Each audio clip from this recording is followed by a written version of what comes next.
In this video, I want to show you how to play scoped weapons in TFT set 8.5. So this is a really underestimated augment. If you can get Bel'Veth, she has 2 attack range naturally, and then she gets 2 plus with the augment. So she's basically like a backline unit. She stays in the back 4 rows and uses attacks over the entire map. And after every time she ultis, she gets more attack speed and you scales up her damage while being safe in the backline. So what you want is just a random frontline. Here I got the 4 admin setup, so I got multiplier on my attack speed and attack damage. So that's why I played this weird brawler admin comp. But usually you play Garen, Mecha Garen, and just a random fiddle, stuff like that. Or you play more of the Aegis lineup with Echo, based on what you get and what the lobby looks like, right? So if they have a lot of AP, you can go Aegis, etc, etc. You get the deal. So some people have been commenting that I'm just a dirty high roller in TFT. So I figured that I would just show you guys a game where I play a weird, wonky, out of meta comp. So to show you that it's not just me high rolling every game. So this explains why I went for the admin route. It was a spatula start, so I had to go for some emblem, right? And it just had to be the admin for this setup. So we're actually getting a Kaisa right here. Probably gonna sell her just to buy everything in the shop. And I actually got the 2 animas right here, so I'm gonna pick them up. If we get an anima spat, I'm down to play that. Then we're at 3 anima already. So we just get all those multiplier stats on the anima units.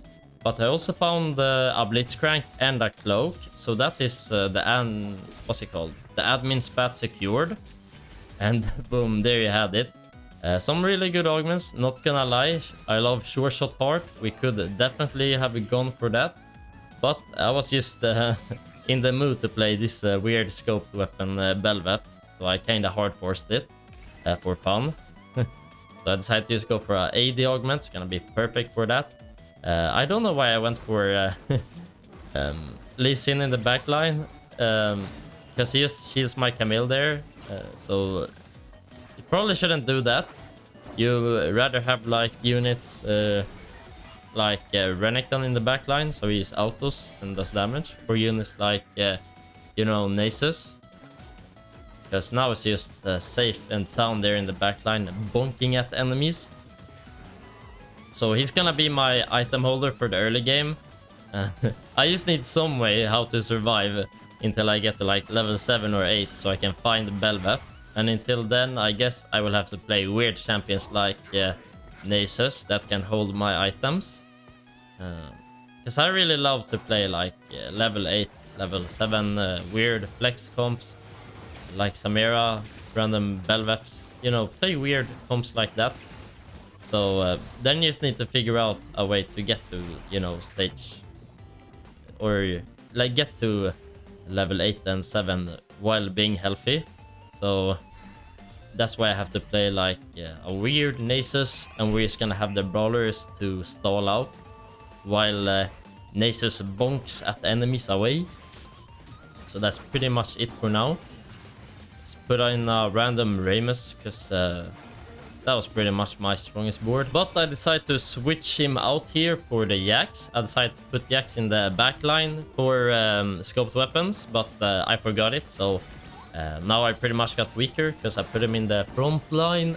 It would be very nice to, have a Jax in the backline with scope weapons, because RFCs are pretty broken on Jax, and that's basically what the augment gives you: attack speed and range. So yeah.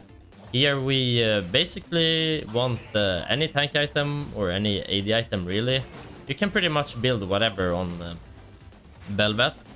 Items like Bloodthirster and stuff like that are usually good, like Bloodthirster, Edge of Night, Quicksilver, all are pretty decent items on Bel'Veth. But this game, because we have scoped weapons and she has RFC naturally in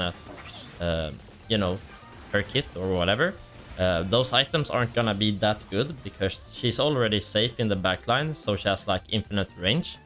So that's why I'm not gonna build like Bloodthirst on her, because she's not in the front line, so she doesn't really need that extra protection, so it's better for me to build Hextech Gunblade on Bel'Veth when I have this augment, because then she will heal the front line, and since she's not in the front line, that's actually gonna make her survive longer, since my front line survives longer, if that made sense. It made sense in my head. I don't know if it came out right though. So I'm actually gonna put the units Renekton, Jax, and Nasus in the back line, because they use auto and do a lot of damage. Renekton deals a lot of auto damage with his ability as well. So, and then we're gonna put the random, you know, frontline units there. And we actually got a Bel'Veth here. I don't know why I didn't take it, to be honest. I decided to just go for the sword. I wanted that crit combo. But, you know, I'm never punished. We hit the Bel'Veth in the shop anyways. So, all good. All planned. I can know the future, I suppose. So now you guys will see. Look at his range. It's like it's a recon or something. It's a sniper on this Bel'Veth. She shoots across the entire board, basically. Look at this. So good. And after each ulti, she gets more attack speed. So she's just safe in the back line and scaling up her attack damage. It's basically like she has a built-in Ginsus. And even if you know, Warwick jumps on me, she will just dash away to safety. So it's actually so broken. So this is not even a troll comp in my opinion. It's a really fun comp. So if you get the chance to play it, be sure to do. It's actually not even bad. Like, it's good and it's so fun. And I took boxing lessons, the augment, because I was playing, you know, the admin brawlers line in this game. You know, I had to keep admin in, so then the brawler fits in perfectly because we have Blitzcrank. So I decided to just go for the boxing lesson, so we get more frontline and more HP. Scales well with brawler as well, because it's percentage HP, and boxing lessons gives flat HP. So it's kind of perfect for this comp. So it just gives my Bel'Veth enough time to wipe everything out. Yeah, this guy has literally no chance. He's playing like a meta comp, you know, the Vex line with the mascots. And here I am with this random 1-star Bel'Veth killing everything. So pretty good stuff right there. And ooh, look at his augments. Probably the best thing we could have gotten. We got the admin heart right there. So now we're just gonna level up since I hit that. Because we're gonna power spike so big with the admin crest. So now we get 12% damage every 5 seconds, I believe that was. So she gets more attack speed with admin, more attack damage. So the longer she stays alive, the stronger she's gonna be. And we have so much frontline, so she's gonna stay alive forever. Even with his Gnar, you know, he probably positioned him to, you know, jump on my Bel'Veth, but Bel'Veth just dashed away to safety and started attacking him from across half the board instead. So he's basically unkillable right here. And we got a 2-star Renekton, big power spike, I guess. We can also play like Mordekaiser if you want. We can play like Laser Corpse, and we just have Mord and Warwick in the back, auto-attacking. But to be honest, with all the AD buffs on Bel'Veth, it's just gonna be stronger to play a double Bel'Veth. She's just perfect for this comp. You know, a little bit of a drone damage isn't gonna do all that much. RP, my Bel'Veth got stolen there. I don't know what item did I have on the bench. Oh yeah, I had a rod, so that's perfect. To build the Hextech Gunblade. So now she's just gonna heal up the front line. And herself a bit as well. Doesn't hurt. So my front line is basically having 1 or 2 Warmogs in HP wise, because Bel'Veth is gonna heal up the front line over the fight. Because she does all the damage. So she's actually gonna heal like infinite with this. Like, you see my units are not dying. Bel'Veth's healing them up.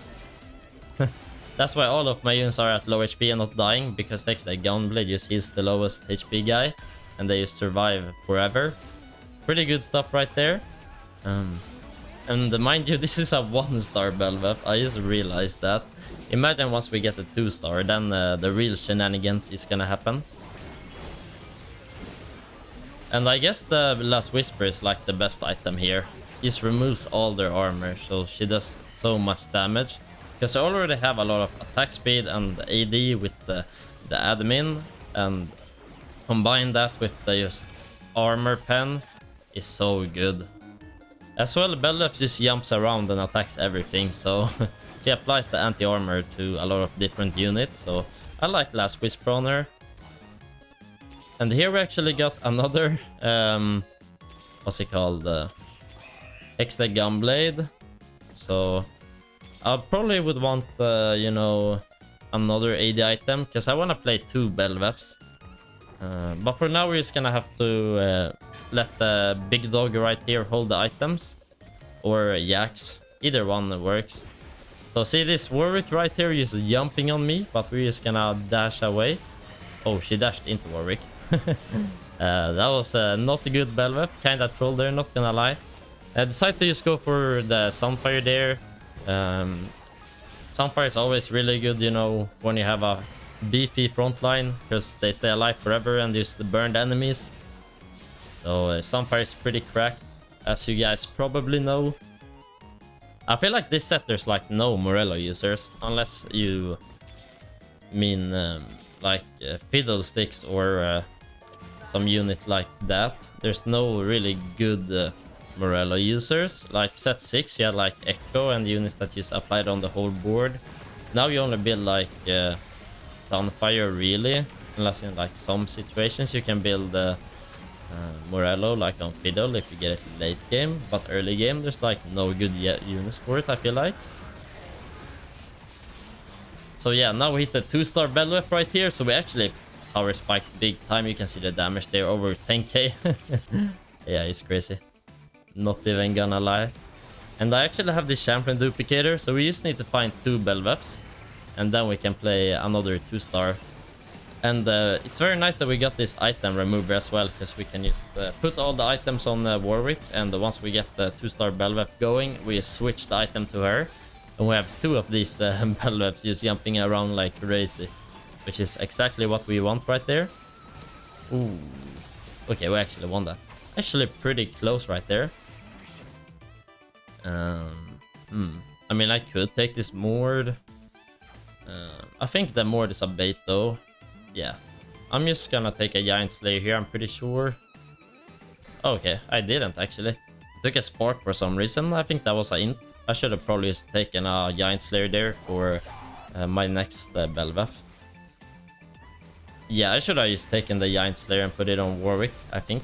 But the Spark isn't bad. It's just I have no AP damage, almost. So it doesn't have that much value, but at least it, you know, gives them less mana in the front line and saps. So it's not a bad item. But maybe Giant Slayer was the play.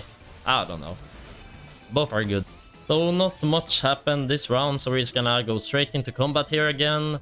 So this guy actually has a really strong 3-star Vayne right here, which is just gonna annihilate me, seems like. So I don't know if we can beat this guy actually. It's kinda strong. Yeah. That duelist Aurelion as well is burning my entire front line. Yeah, that guy actually was super strong. I'm not even gonna lie right there. On this Morgana, what do we really want? I mean, any tank, any AD. Whatever works, really. So now I'm just gonna turbo roll down.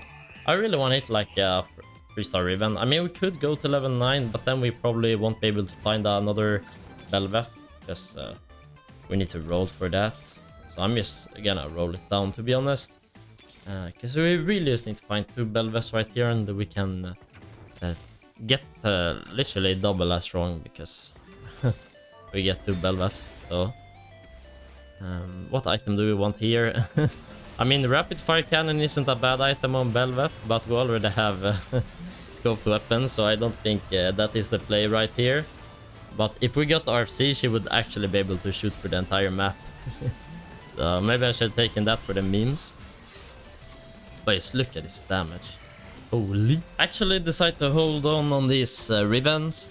I mean, we're not leveling up, so we're pretty... yeah, the game's gonna end soon, so there's no point in like trying to go to level 9 if we're gonna roll for the Bel'Veths anyways. They just hit a lot of Rivens there, so decide to use the thing on her instead. Because we basically just want more frontline, and the only thing we can do to get stronger is hit 2-star Bel'Veth and hit, you know, the Riven. We either go for that or we level up. And I decided to go for the roll down just because I thought it was a higher cap this game. And yeah, now we just have to natural another Bel'Veth. And that's gonna be our board basically. So you're just gonna pick up the 4-cost units while rolling, get a bit more auto hitting, you know. But didn't hit, feels bad, man. So for now we just have this Warwick right here. It's pretty useless though, not gonna lie. Or let's see how much damage he does. Maybe he does something. So this is the Vayne player again. He's actually so strong. I just get 1 tap. Even though I got the 3-star Ribbon here, he just does so much damage. Maybe we get a random Bel'Veth from the carousel. No. So I guess this is a Ginso. I mean, it's fine, but we already have so much attack speed. I'd rather have another AD item. But it's not bad. She will... I think she will cap out her attack speed at 5, so... maybe it's not even that bad. So she will just get attack speed from her ability, from admin and Ginso. So let's see how much she attacks here. It's gonna be pretty fun to see. Actually heals up so much as well. So even though this Gnar is on her, she just heals up. And over time she will heal more because she attacks faster. Yeah, look at that. Yeah, ult is every single second, man. So you can't really see even how fast she attacks because she uses ultis instantly. Okay, there you see it. Actually correct. So this is gonna be the last fight right here. Let's see if we can clutch it out. Yeah, it looks like a pretty easy fight, not gonna lie. This Gnar just gets stuck on my tanks. Meanwhile, I just heal up. Anyhow, thank you guys so much for watching. If you're new to the channel, be sure to subscribe for more TFTs at 8.5 content and leave a like. It helps me out on YouTube and I appreciate it. So yeah, let's just watch this out. Boom. Peace out, everybody.